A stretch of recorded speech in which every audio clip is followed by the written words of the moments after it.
Hey everyone, welcome back to another episode of Lessons of the Woods by 10 Point Whitetails. I'm your host Dylan Porter, and with me is our co-host Kyle Weber, and Kyle is filming from a brand new location. You may have noticed that there's been a brief gap in our podcast here that we produced. Like I had a couple of dad's interviews, we had our hunt video go up. It's been a little bit of a break. Spring is busy, but Kyle made it worse. So Kyle, what did you do that made your spring, so much worse? I moved. Yeah. Besides the fact of completely remodeling a cabin to fit me and the family, we packed all our stuff and moved into it. And that has been a daunting task, including the late spring that pushed all my work, condensed it all into the month of May, carried over to June, which is now just been crazy busy. So we figured it out. We got 9 inches of snow here on April 29th. Okay. That's nasty. It had just all melted and got more. We had a 94-degree day in May. That's hot. In April, we did have some 70-degree days. All the lakes were high. May 10th, we still had snow on the food plots. Now, them were the snowbanks because we plowed in, but those snowbanks were still there. So, and you can see from some of our videos that we posted, I got out there before the mosquito hatch happened. Mosquitoes are horrendous right now, unbelievably nasty. I got out there and where we frost seeded and the seed got soil contact, they were starting to sprout, and last year's was growing. Lots of weeds, but that's suspected, come springtime. But where we had snowbanks that we frost seeded on top of, they're still pretty patchy. I'm curious to see if they come in that way, but we're gonna spray them to get rid of the grass and broadleaves here soon, and then we'll just maintain it by mowing. But been a crazy spring. Dylan's busy, I'm busy, and we're trying to get back at it. Now that summer's kind of coming, we're going to start working on the plots and, all that fun stuff. Dylan was planting corn. Yeah. Yep. Got out, planted some corn. Might plant some more corn. We don't know. Haven't decided yet. It's corn. I can tell you all about it, Kyle. We're actually way funnier than we seem right now. We just spent an hour prepping for this and all the jokes and yeah. Unfortunately, that all comes out in pre-show, so it's hard remembering it all. But just bear with us. But to the point of Dylan's is that I'm in a little studio office. It's adorable. Mr. 207. This room is literally as wide as my desk is. So. That's where we're at. We're testing it out. We got internet yesterday. That's actually, we were going to film earlier this week, but we just got internet. So if you know any decent tech guys in the fiber optic world, let me know. I can't get one. Well, you see, I know a guy, and he is me, but he is not in Wisconsin. So he is not helping. For anybody wondering, I do actually have a job now. I'm no longer unemployed. That is partly why time has changed. I am part-time employed at my local telecommunications in the IT department. So I pretend I know things and they still pay me. So it's great. It's fantastic. So where I used to always convince Dylan just to do the IT and the tech stuff for us, posting a video that went out for the hunt for Jack and doing all our content and stuff like that. I got him to do it for free, but now he's getting paid to do it. So I can never get him to show up. It's a lot harder. He's got to match the pay, man. So if you guys don't mind, subscribe, follow, do something so we can monetize, so I can pay Dylan his $7.25 an hour. There we go. Right there. Minimum wage. That's all I need right there. Bare minimum. Yep. Bare minimum. Oh, man, that wouldn't be a bad episode title either. So we went into this prep. We're going to talk about some food plot updates, and we'd like to talk about problems that fawns and does are facing right now in the wild. And Kyle came up with a great name. Bear with us, but bare minimum? I don't know. That sounds pretty good too. Yeah. The pun is bear. Bear. Because we're having Bear. problems with bears. Bears are problems, people. Why are you having problems with bears, Dylan? Well, you see, they all Bears came out so of cute and hibernation. cuddly. They're so soft. I love cuddling with bears all the time. Wait, that could be taken to so many ways. Big, wild bears are not helping. fun. Not It's not helping. helping. Not helping. Anyway, so we've been having problems. So most people maybe know, or maybe you don't know this, bears are one of the number one animals that can smell a newborn fawn. There's very few predators out there that can smell them right away. I don't know if a bear just has a better nose or they're able to pick up on a smell, but when a fawn is newborn, I'm talking 3-4 days old. Now, granted, they get older than that, coyotes, all sorts of stuff can find them then. It's really easy for them. But by then, the fawn can run. And I believe a fawn at a week and a half old, could outrun a bear. Fawns are scary quick. But when a fawn is fresh, we get problems. So, my dad's farm, we're in a heavy bear population this year. Bears seem to come and go in, I don't know if it's going to call ebbs and flows. Is that what I'm looking for here? The amount of bears in the area seems to change every year. So it's like every 4th year we get a lot of bear. So 3-4 years ago, I saw on my property, my 32 acres, I saw 3 bear on my 32 acres. Total that year, I saw like 15 bear just in the area. I saw a sow with 3 cubs. Crazy. She was cinnamon colored bear. Really pretty. One of the farmers locally has seen 8 bear already while out planting his fields. So right now, there's not a lot of forage in the woods for deer, and there's even less for bear. There's no crops, there's no hazelnuts, there's no acorns, there's twig ends, and there's no berries. So what does a bear have to eat? Well, they're going to eat fawns. And Dad has a lot of fawns. So a bear, or possibly more, figured out how to get under his fence, lickety-split, and took 2 nights in a row, took two fawns each time. Fresh out, they're less than a week old, came in, took them, and left. So that sucks. Put up an electric fence, fixed the one that the bear broke, and now the bears are no longer getting in. But it goes to show that bears can cause so many problems so fast.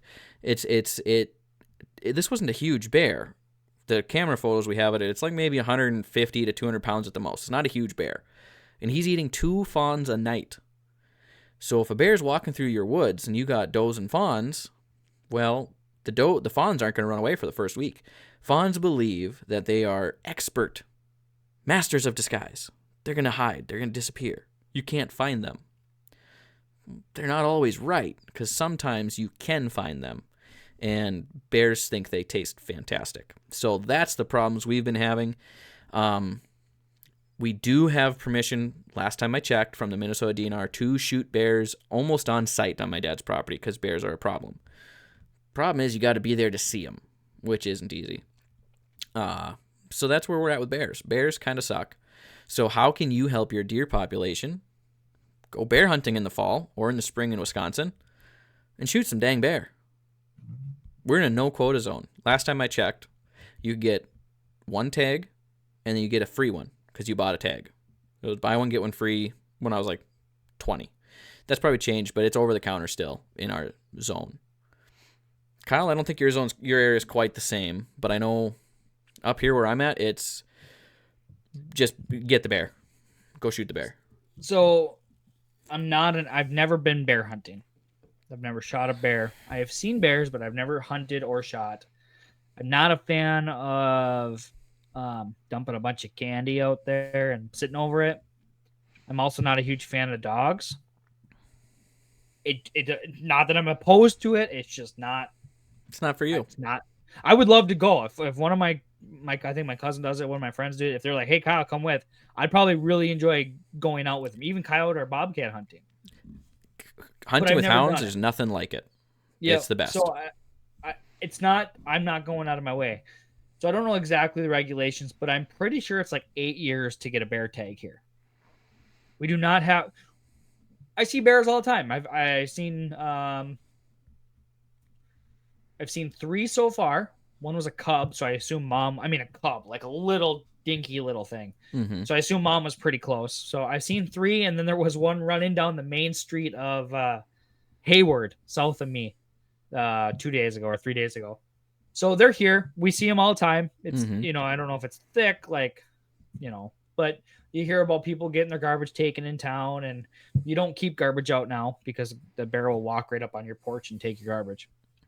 Anyways, but it takes, I think, 8 years or 6 years to get a tag to hunt in our zone.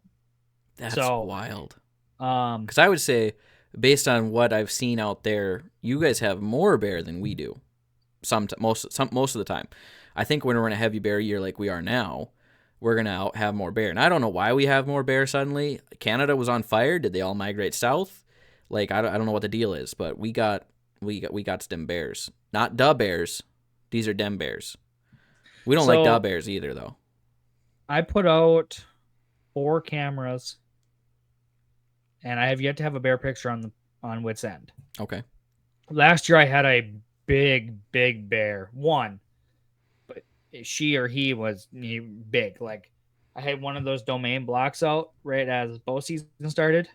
There's a picture of him or her laying next to it. Her head is bigger than the block. So a 16 by 16 square mineral block or a domain block.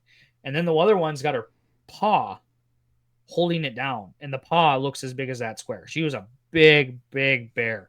But I haven't seen anything yet this year. But they're hungry. They had a long winter. They are all hibernating. They get out. It's an easy meal. Exclude your dads from the farm, from the fence. Exclude that. Bear just walks through, and the doe is going to run out, and she's going to try to distract him. But a bear does not kill a deer in September. No, they can't touch him. It doesn't happen. No, they're going to walk up to a fawn now and go, "Oh, look at that! Grab." Doesn't matter if the fawn's alive or doesn't kill it right away. Just grabs it and just walks off and can kill it and eat it. Yep. And coming from a guy who's picked up a lot of newborn fawns, there's certain fawns you can pick them up. They just play dead. They're like, "Oh, I'm dead. He doesn't see me yet. He can't see me." You're holding they're dead. And then it's a simple crunch with that bear jaw, and it's over. Yeah, and it doesn't have to be a big bear. It doesn't have to be a monster bear to do it. The little ones are probably, just as dangerous or more dangerous. So, but they know not to chase the doe. Mm-hmm. So that's what'll happen. Usually, and I seen a fawn the other day at the other property. When they get scared, they drop. They're like, "You don't see me," and the mom will like distract and stomp their feet, and she won't run away. She'll be like, "Come on, chase me," because that'll give them an opportunity. But the bears specifically are like, "I'm not going to chase you. I've never caught a deer and killed it, per se. I'm going to look for your fawn. Where is it?" And they're just going to sniff around, and if they can, catch a whiff, they're going to find them and take them. And the number one way of not having a big buck on your property is them dying as a fawn. Yep. Every buck fawn that's there has an opportunity to be what you want to harvest in 5 years. Yeah. But if a bear takes 2 a day, that makes it tough. If you have a doe walk in September and she has no fawns and has a yearling, she lost her fawns. Mm-hmm. Starvation. Absorbed one, because it's supposed to be twins. Mm-hmm. Absorbed one, the other one stillborn, killed. Vehicle. I mean, something happened. So if you don't see a doe with 2 fawns every year, if she comes in September, something happened. She didn't not get pregnant. Yeah, she got bred. Like, she got bred 9 times out of 10. I got to imagine it's successful breeding. I don't think we've ever not gotten a deer bred. So the way deer work, if a doe gets bred her first heat cycle, which is the rut, she's bred, done. If she doesn't get bred, or if she miscarries immediately or something along those lines, 20 days. 20 days later, she comes into heat again. That's the second rut. If she doesn't get bred that time, 20 days later, she comes in heat again. That's the third rut. And if they're not covered by the third rut, you don't have enough bucks around. Or that doe's just not doing well. So if you see a doe walk in, if you see a doe walk in September, she has 1 fawn, or she has no fawns, but she has a yearling, or just she's by herself. Mm-hmm. A vehicle, a coyote, a bear, something already eliminated that as a factor. Yeah. So that's within 6 months of the birth of a fawn, something got him. Oh, the fawn mortality rate's awful. I mean, Yo. fawns will go out of their way to die. It is how it seems coming from a guy who's raised them most of his life. So what can you do on your property to help make your deer more comfortable, to help your does survive? Because this is a hard time of year. The does are coming out of a winter, and a lot of them are skinny. I mean, if winter was hard, they're showing ribs, and now they need to support and take care of and nurture 2 young fawns, and it's going to be difficult. So what can we do? Well, number one, predator control, but that's depending on where you're at. You can't do anything about that till this fall, or at least with bear. There's a picture posted in the Minnesota Hunting Club Facebook group. Coyote running across a field with a fawn in its mouth, carrying it, and the doe 40 yards behind, chasing. Well, that fawn's already dead. The doe's trying to be a good mom, but it's already dead. So coyotes in Minnesota, you can shoot pretty much 24/7, 365 with certain restrictions. But Kyle did something really interesting out of his place, which is just fantastic to help ease the pressure off of the deer. So if you were on our Facebook page this last week, he posted a photo of a doe laying down in a food plot. Now, why would a doe decide, hey, I'm going to lay in this food plot that doesn't have a ton of food value yet? The frost seeding's coming through. The foliage is only a couple inches tall at this point from the photo. Yeah. Why would she just lay down in the middle of a food plot with no cover? Why would she do that, Kyle? Well, in this case, we set out some fly traps, and then I actually sprayed for mosquitoes down around the perimeter of the food plot, so that there's no stress coming from. I mean, walk out.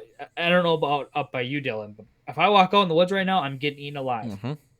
I'd be stressed out. In 10 hours out there, and I had to walk into my house, I'd be just bugged out. No pun intended. So I got 3 fly traps out there, horse flies, because horse flies are like the biggest culprit. Mm-hmm. Then I sprayed for mosquitoes. That 1 hour of noise I made probably gave them a month of casual area. Yeah. So she comes in there. She's not being attacked by bugs. She's not being attacked by mosquitoes and flies. And there is green. I frost seeded. Mm-hmm. So I have the mature clover from last year that kind of matured up right away in the fall. That came up right away. Then you can see all the little frost seedlings coming through also. So she's got something to nibble on. And then I have a big berm on the, I would say, 30%, 35% of the perimeter. It's thick. Mm-hmm. It's protected. And for fawns, they can hide under a stick and hide. That's their initial thing. They get scared, doe freaks out, they drop and they hide.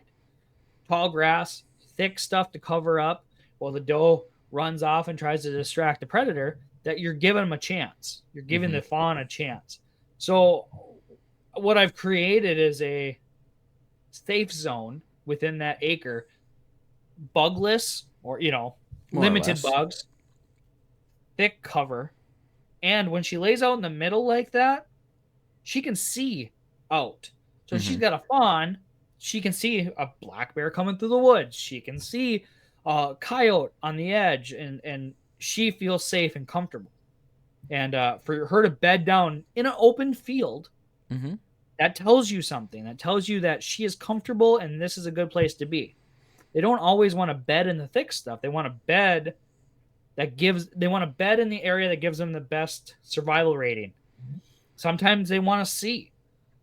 Sometimes they want to be hidden in the thick stuff and let everything go by them. Sometimes they want to be away from bugs. So we found out years ago on my dad's farm that when we started spraying for bugs, our antler size increased. Now, it did coincide with some better genetics and everything else, but the fact that the bucks and does weren't running all summer long from bugs, because we had one pen that had a pond in it, and the bucks pattern every night. This is what they do all night long. They'd go run across the field as fast as they can, dive into the pond, swim with just their nose poking out of the water to wash as many bugs off as they can, and go lay in the tall tall sawgrass and wipe bugs off with, because the horseflies are on their antlers. I mean, it's bad. They'd use the sawgrass to wipe the bugs off their face, and then when they get overwhelmed, they take off running again, try to outrun them, swim across the pond to wipe them off, and repeat. Now, if you're going to do that once an hour for your entire summer, your life sucks. Your life sucks big time. So, we're going to get comments, I'm sure. People will be like, well, you can't spray the wild woods. You're going to hurt the ecosystem. You're going to hurt the pesticide you're going to use is hard on the deer or whatever. We've been using permethrin 10, which is safe to put on horses. It's safe to put on dogs. It's safe to put on yourself. It's not safe for cats. Cats are allergic to it. So if you got a cat, don't spray it around the cat. Once it's dry, it's fine. But the liquid form is hard on cats. We've been using that at my dad's farm for 10 years. There's certain places where we don't even have to spray anymore because the bugs haven't come back to it. But our deer are not pacing. They're not panting. They're not running. They're comfortable. The bucks will lay there all day long and be comfortable. But permethrin 10 does nothing for horseflies. So that is still a problem. And Kyle found some traps. Are your traps working out okay for the horseflies? Are they filling up? Yeah, the last time I stuck my nose out because it's so bad to get out there. And so to that point, yes, it isn't great. You're killing mosquitoes, which feed dragonflies, which feed this, and I get that. But we're talking about a 1 acre area. In my case, 94 acres. So I'm a little over 1% of my property is bugless. Now, the woods from road to road is about 440, 480 acres. So I'm 1 acre out of 480 acres that's bugless. Mm-hmm. It's a place for them to go. They can eat. I have a pond also so they can get a drink, and they're like, finally, a break. Finally, it's comfortable. But those traps, yes, I stuck my nose out. They are baited traps, and your dad actually pointed out once you bait, you're kind of like drawing more in. I get that. Mm-hmm. But if a deer that's twitching and shaking and flicking and moving, or a bait that's hung in a tree, I would think they'd go to that first. So they go there, they get trapped, and then it's just one less fly on them. They're not full by any means. They've only been out for a week or so, but there's flies in there. So we are properly trapping them. Mm-hmm. So we'll see how it goes. Every fly I pick up, every fly I trap, every mosquito I kill is one less that's biting the deer. And I think it's really helpful. We built fly traps here a few years ago, and I should see if I can't find that video for horseflies specifically. And these were not baited traps. But the premise of it is, and we welded rebar, which don't weld rebar. That's just not a fun process. But we wanted to make it so the bucks couldn't destroy it, because the bucks are going to rub their antlers on it. At least on my dad's farm. They're going to, this is something new I can rub on. I'm going to break it. But essentially, you build a platform or hang something that's 5 feet in the air, and you take and make a square box that's probably a 2-foot square and maybe 18 inches tall, and you cover that with something solid. And then you make a funnel, and we would make our funnel out of window screen.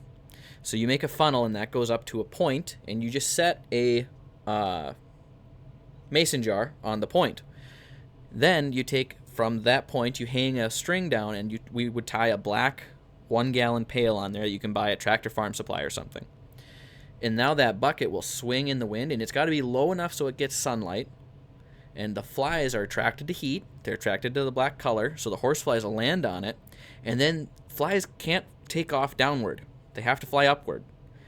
They can't fly down when they start flying. Flies are weird. But they take off, they go up, and they would start bouncing around in your box, and they keep going up till they get into that jar. And now, if your funnel is only about that big around, so it's got space around it, if it's only about the size of a quarter at the end of your funnel, now the flies get in that mason jar, and they can't get out. The mason jar heats them up because it's getting direct sunlight, and they die. We would catch quarts of horseflies this way.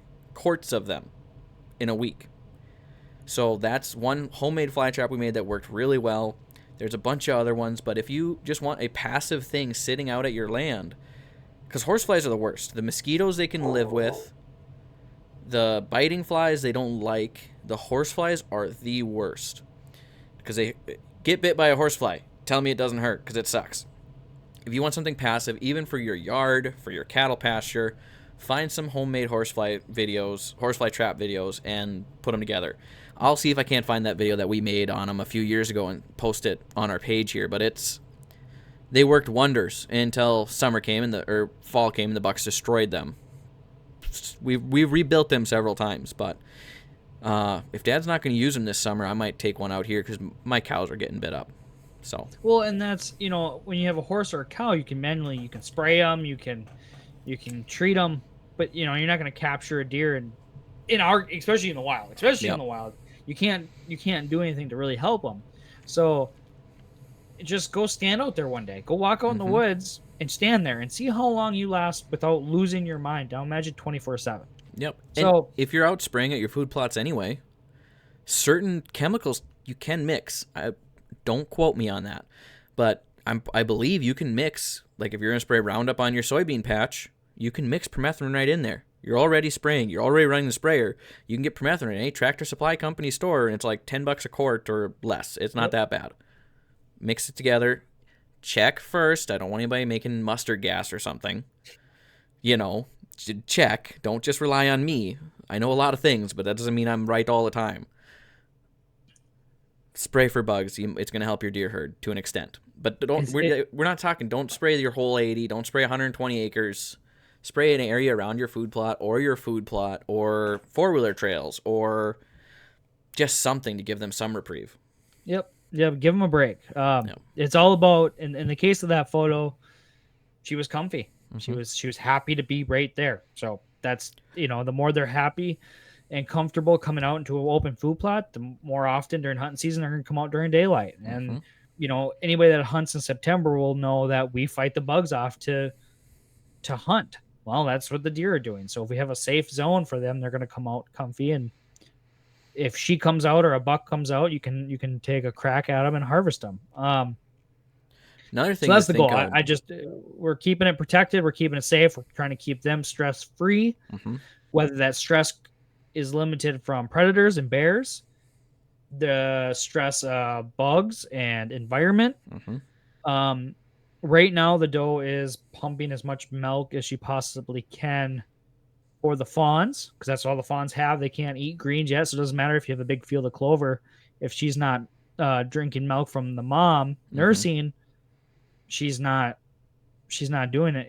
The fawn's not gaining anything. So mom's sitting there eating the clover or vegetation, and then the fawn's nursing. So it's just she's a pass through at this point. Yep. So the fawn needs a lot of things. And to that point, your dad told me this. Oh, I'll try to quote it. So what is it? A mother fawn will eat a fawn's poop? Yep. Is that what it is? A doe will eat a fawn's poop. And that has multiple things. We used to think it was only for scent control. So a fawn actually physically can't go to the bathroom on its own. They can if it's really dire, but usually they don't. A fawn will lay there and they will hold it in until they die when they're fresh. Now, once they get past that 2-3 week stage, then they start to do a lot better. So the doe will lick the fawn's behind, simulating it going to the bathroom, and the fawn will then go to the bathroom, and the doe will eat it. Now, again, originally we thought this was just predator control, but we've come to realize that, let's say the fawn picks up a bug of some sort, not like an insect, but like a little disease, whether it's something causing diarrhea. Diarrhea will kill a fawn faster than anything, or coccidia, or any number of little things. The fawn can have that in its system, and the doe will eat the feces, catch what's in that fawn's system, produce the antibodies for it because her body is big enough to fight it off, put that right back into the milk 12 hours later, and the fawn can get the antibodies it needs from its mother's milk for a bug that the fawn has. It's tailor-made. So I'll dumb it down. Imagine your kid's got sore throat, strep throat. Something that's maybe strep throat's even too big for this example, but just a cough, the flu, a cold, a sniffle, allergies, whatever. Imagine the kid's mom being able to, what do you have? You have strep throat. Okay, so I'm going to give you a drink of my water. I'm going to drink the water. Now I'm going to have strep throat, but my body can condition itself to fight that off. So now it's making an antibiotic or medicine or something to stop the mom from getting strep throat or the cold. And now she can produce through the milk medicine. And then within 12 hours, 24 hours, that fawn's getting what she needs by that process. And that's really interesting that a doe can do that. And that's why she does do it, So dehydration, you said diarrhea will kill a fawn. It's dehydration. If that fawn's not eating, drinking enough milk, she's got diarrhea, or he's got diarrhea. Their ears will curl, right? If their ears will get a little bit floppier. And that can be a heat-related thing too, but that's also causing dehydration. If the fawn's general rule of thumb, if you're walking through the woods and you stumble upon a fawn, leave it alone. Don't touch it. Usually, mom's within a couple hundred yards, and I have a TikTok I'm putting out here this week that explains some of this more too, and she'll come kick your butt if she hears it scream. That's what she's staying within earshot. That's what she does. She's not abandoning it. She's also trying to run away and to draw you away. Come look at me. Come on, I'm over here. So you go away, or you go away from the fawn. Yep. But if you find a fawn that's hind end is smeared in poop and it's not clean, that fawn's in trouble. Now, I'm still not going to recommend picking it up because odds are at that point it's almost too late for you to save it. Even with our years and years of experience and what we know, once they're covered in that poop on the back end and mom's not really taking care of it anymore, it's tough. It's tough. There's certain antibiotics we can give. If mom's still taking care of it and we see a poopy butt, then we can give certain antibiotics. We can give certain treatments for what bugs we know we have. We're coccidia, and then there's another one that's... can't remember what it's called. The treatment's called decox, but it's something different. Those two are awful. Coccidia, once the fawn is stressed, whether it's heat or dehydration, coccidia is a bug that attacks. Nearly every dog and chicken in the world carry coccidia. They just do. But in certain livestock, it's opportunistic. So it just lives inside the fine, but once they're stressed, it attacks and you'll find blood in the stool. That's a problem. And that fawn's got maybe 24 hours to live. Maybe. It's tough to recover from that one if you start finding blood. But it's treatable, so I'm a little bit off topic. There's treatments we give to our fawns if we find them in our deer farm. Knowing what we have, we can safely give treatments. I'm not saying go treat your wild fawns. But if the doe's less stressed out, then the fawn's less stressed out, and everybody's happier. Yep. Does that make sense? And yeah, you talk about deer farm and what you guys are capable of. Obviously, it's an extreme. You can medicate, you can manage, you can pull the fawn out, you can bring it into a pen and by hand manage the deer.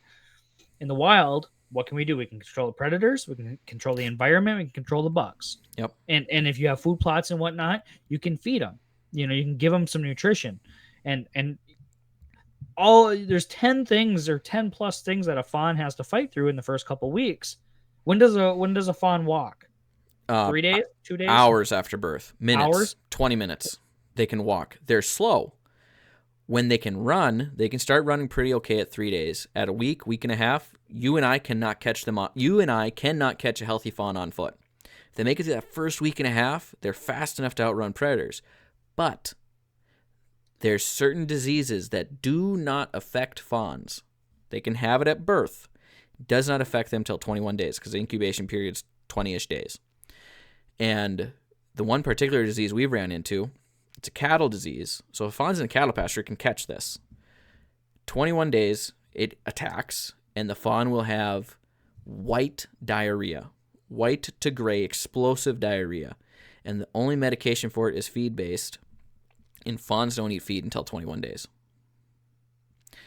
So it's all hard on them. Everything's hard on these fawns. So they can make it to, I'm strong, I'm tough, I can run away from predators, I've made it 20 days, I'm strong. And a 20-day-old fawn on mom, they're 30 pounds, 25 pounds. They're in good shape. They get a bug, wipe them out immediately. Yeah. Yeah. So you think about what hours. she's what that fawn's got to fight. She's just born bear. Okay, now she's made it 3 days. She can walk around, but she's still gonna drop down when something happens. She's gonna drop. She's hiding. That's her instinct. The doe's gonna do her thing. At a week, now she's nursing, and I say now the fawn's nursing, and can move and run around and probably avoid stuff. But she's still probably gonna want to drop and hide. Now at 3 weeks, she's good. She's avoided the bear. She's avoided the coyote. Now she can outrun the coyote. She knows how to hide behind mom and hide in the environment. But then she gets a bug, like what you're explaining, or dehydration. It hasn't rained here in 3 weeks. Yeah. So my pond's already going down, and it's not clean water anymore because there's no water going to.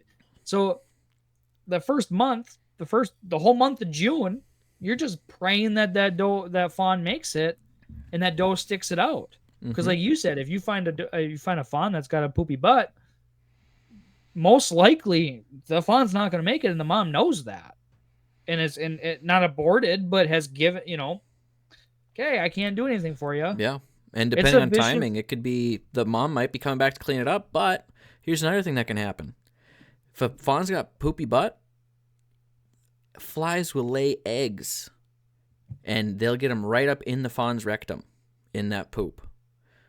Now the fawn's got maggots in it. Yep. It's amazing that deer make it at all in the wild. Well, on a lighter note, now we've talked about poopy butts. I went to a property yesterday, and I was actually doing garbage. I was actually running the garbage to the end of the driveway. But I get to the garbage can, and all of a sudden I hear bing, ding, ding, ding. And I'm like, what is that? And I look up, and there's 2 propane tanks side by side with about 3 feet in between them. And here's a doe getting up out of that space. Full panic because I'm like right there. And she got up. Her hooves are hitting the propane tank, and she backs up and she bolts up the hill. That doe, I didn't see a fawn. If you see a fawn you see a doe and she runs off, leave her alone, because she if the fawn's there, just don't add any stress to it. But that doe laid between 2 propane tanks because she knew she had an out behind her, she had an out in front of her, and she could see. Talk about, well, where do deer bed? Between propane tanks. That's where you got to look. But it was just intriguing because it's such an artificial spot. 2 propane tanks. Totally unnatural. But she laid down there because that's where she wanted to be. And it took me being within 20 yards and grabbing a garbage can and making a bunch of racket with my vehicle and everything for her to go, okay, he's too close, and then bailed. So you think about where a doe wants to lay down. They want to feel protected. In this case, she had 2 sides. You're not going to see her until you come perfectly in line, and she sees you, and then she has the advantage. So lesson of the story here is do what you can, but don't go set propane tanks out. That's weird. But do what you can to make your deer comfortable and happy, even if that's so far as putting up a windbreak or a shade type thing. I mean, you can put up a 10-foot wall that runs east to west. So when the sun's at its hottest point, it's providing shade. 10 feet wide by 6 feet tall, you'll provide a nice chunk of shade for a deer or 2 that want to lay there. Because when it gets real hot in July and August, these fawns and deer, adults can die of heat stroke, but fawns, if you have a late-born fawn that's stupid, which all of them are, they will go lay on the edge of a black field in July when it's 90 degrees out and bake and die. It's 4 hours. So anything you can do, and again, we're not saying go spray your 160 acres for bugs, but if you got a small food plot or a 4-wheeler trail, go for $600, you can get a steel backpack sprayer. They're phenomenal. And take a walk or sit on a 4-wheeler and hold the wand with one hand and drive with the other and just spray into your woods. It goes 20 feet in on either side of your trail. Now you've created a section that's bug-proof, bug-free for a while. Granted, permethrin only lasts till it rains, different things, but if you can provide food during the summer, if you can provide bug relief during the summer, if you can provide shade during the summer, water, if it, like Kyle's saying, it's not rained, if his pond's dry, if it's feasible, go put a cattle tank out there and fill it up something, because it's and hard out there. that'll benefit too. I mean, if you it depends on what level of artificial you want to be at. Okay, if you don't dig a pond, you have no place to hold water. You go buy a 50-gallon black tank, dig it down, not below so the sediment runs into it, but like an inch or inch and a half higher than the dirt. Throw a stick in it so anything that falls in can get out, and fill it up. Put a water tank in your side by side, bring it out there, and dump all the water in there. It's something. And come hunting season, they're going to check that. That's why I make sure there's a pond at every food plot, because they're going to come in. I always drink when I eat. Yeah. It's what they do. It's what I do. So if you have a pond, they're going to check that. If that's at 25 yards, you're going to have a lot of shot opportunities at that pond or at that tank. And also, if you can limit how far they have to travel for these things. So they will find water. But if they have to walk a mile for it or 200 yards, that's a stress thing. Every little bit helps. So the pond is 30 yards. The pond at the big food plot is 30 yards from my tree stand. Okay. The food plot is 50 to 150 yards from the bedding. Front of the bedding's at 50 yards and 150 to the back of it. So if that buck's sitting at the back side of it, he has got to go 150 yards to the pond. Then if he goes 160 or another 10 yards, another 15 yards, he's out in the middle of a food plot eating as much food as he wants. So everything's within 200 yards. A deer will travel 10 minutes for 100 yards. That's a meandering deer walking through the woods with their stops and their looks, about 100 yards, he'll take them 10 minutes. So if they get up 20 to 30 minutes before, shooting light or dark, you're getting them out there 10 minutes. You don't want to be 500 yards away, because they'll be 50 minutes away before they even come to you. And that's just a straight walk, let alone finding a tasty acorn or two to sit there and chew on. So everything, food, bedding and protection, water, and a bug-free area is all within 200 yards. At my land, that's all within 200 yards. Yep. And a quick hop and skip and a run of 500 yards, they're in the deepest, darkest hole for protection. So if they're at the food plot and a coyote just like transported right to the food plot, within 500 yards, they're in the deepest, darkest spot that they can get away from. So in a dire thing, they can get out of Dodge. So, and that's on 100 acres. So I'm not hunting the 100 acres. The whole 100 acres isn't set up to be this way, because that's just not manageable. No, you probably have almost everything in a 5 to 10 acre area. At minimum. Or maximum. Yes. Yep. So, and an acre of food, an acre of stuff to eat included in that. So, but fly traps, mosquito squad, or, mosquito protection, water, food, give the fawns any predator control you're allowed to do at this point. If you have a big bear problem now, it's something you have to take care of in the fall. Yeah. It's nothing you can do this year, but the more you take out. So in my case, like I openly invite any local to bear hunt. The only issue I have with it is I don't want them to bait, because I'm drawing more bears in. But every bear they take out of my general area, I'm happy. Yeah. And honestly, another thing to think about too is if you are baiting, if you get 3 bear coming in when you only had 1 in the area, shoot all 3. Get enough hunters out there and shoot all 3. Now there's no bears that are like, oh, this is a good spot, Or in my dad's example, we don't want bears around the home quarter, so we have a quarter, 160 acres, on one side of a highway, and on the other side of the highway we have our hunting land, which is, I think it's like 100 acres now. I don't know. I need to find out. We own like 100 or so acres on the other side. We bait on the south side where there's no fence for deer. It's all wild. And half a mile from where we bait, somebody had a few years ago, I think 26 bear coming in. Wow. Which is crazy. We had a bunch of bear coming in. Well, now we're baiting somewhere where we're not actively having fawns born that we know of. And that's where we harvest bear. And we're able to deer hunt also from that same area in the fall because that's where a lot of the deer move through.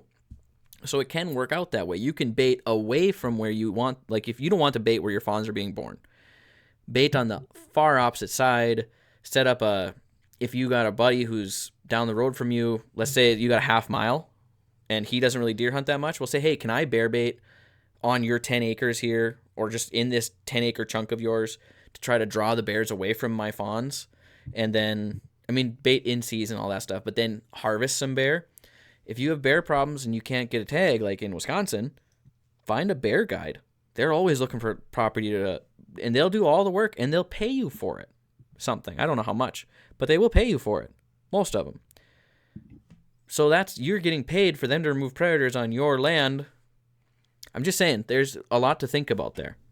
Well, even, basically I got an open invite to anybody that wants to run dogs for coyotes and bobcats on mine. Mm-hmm. I haven't quite figured out how I want to do the bear aspect of it, but if somebody asks me, hey, can I bear hunt? I'm like, especially if I got a trail camera picture of a big one, have at her. Absolutely. Yep. And people are going to say now, well, you can't run coyote hounds through your hunting land. It's going to chase all the deer away. No, it's not. Deer know when they're the target. So, yeah, if your dogs are poorly trained and they're hunting the deer, that's going to cause problems. But we've literally, when we ran coyote hounds, we would push a 40. 20 minutes later, there's deer walking out of the 40. We pushed the 40, the deer didn't even leave. They just hung out there while the hounds are in there chasing coyotes. Coyotes and hounds leave, and the deer are like, that was really cool. They must hate each other. Okay. So they hang out. So keep that in mind, too.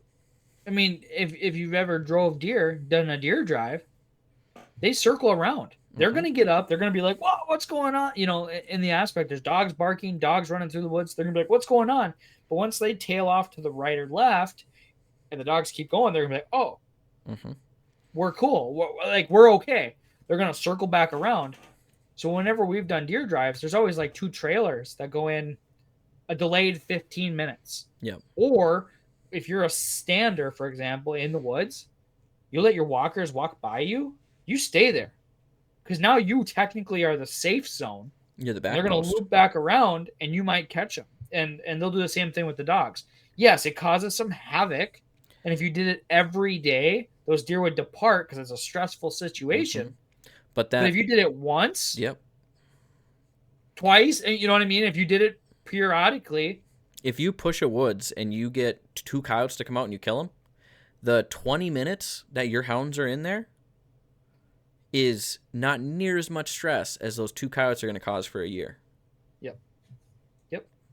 Those coyotes will push out deer way more than a hound running through there with a mission. That coyote's just doing this. And then when he gets to the top, he turns around and comes, this is all he's doing. Those coyotes bolt through, those hounds bolt through. 2 coyotes you just killed. That space is coyoteless for the time being. For a couple of months at the very least. Yeah. No, there's an open invitation. Anybody wanted to run mine or hunt or trap or anything like that, especially during the off season when I'm not hunting, there's a green light. Go for it. Absolutely. Yes, please. So. Yep. Yeah, absolutely. And that's the other thing too. If you don't want hounds on your property, post on Facebook, hey, I got coyote problems. Anybody want to trap? People will contact you. There's certain groups in Minnesota, Facebook groups, that are all about this. It's like, oh, I got coyote problems. Anybody want to come take care of them? You'll have 7 or 8 guys be like, yeah, I want to come. I can call them. I can trap them. I can snare them. What do you want me to do? There's ways to handle this. And people want to get rid of their predators. And people who do trap, snare, call, run hounds, they want to do it. It's what they enjoy.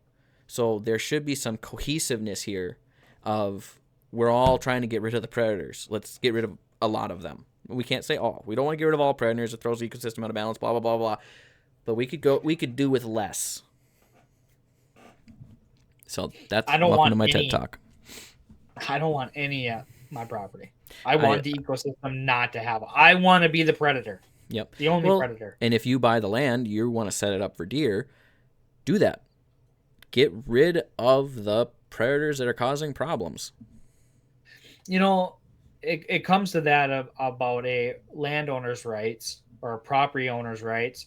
How and me and Dylan have privately discussed this is the rights of a property owner and what you have to your property. I get it. You shouldn't be able to just go shoot all the deer.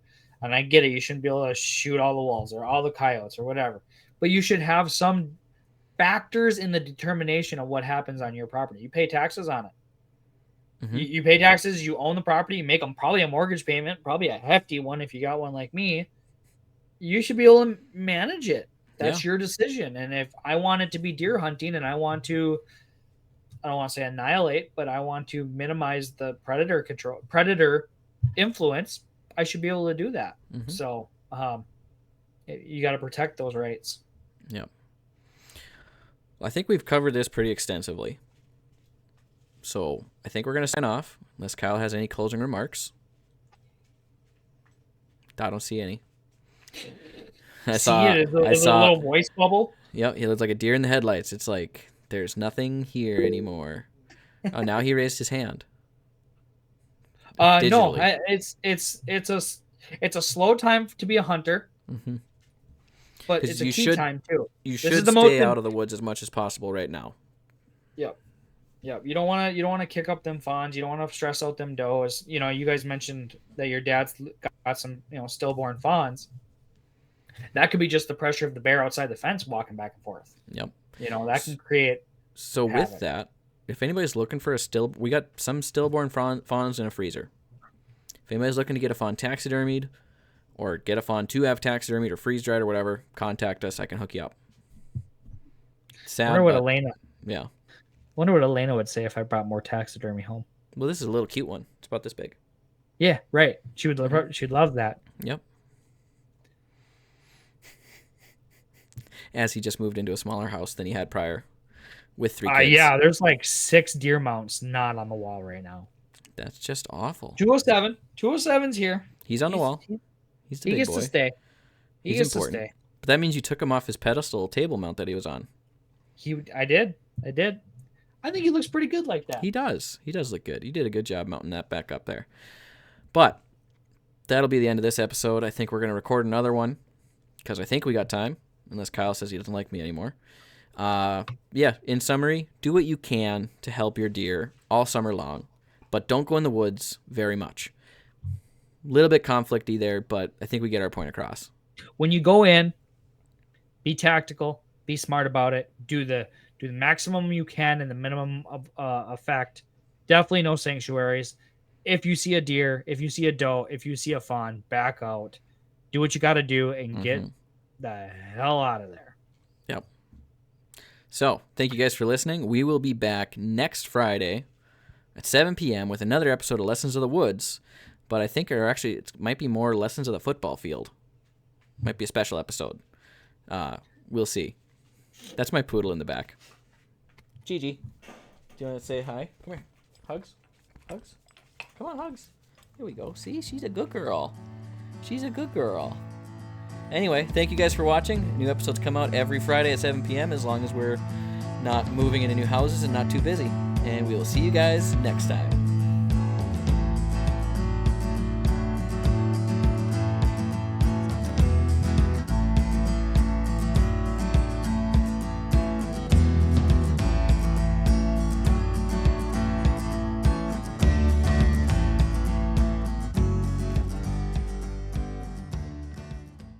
Hey everyone, welcome back to another episode of Nope, screwed up again already, just starting. Guys, it's been a while.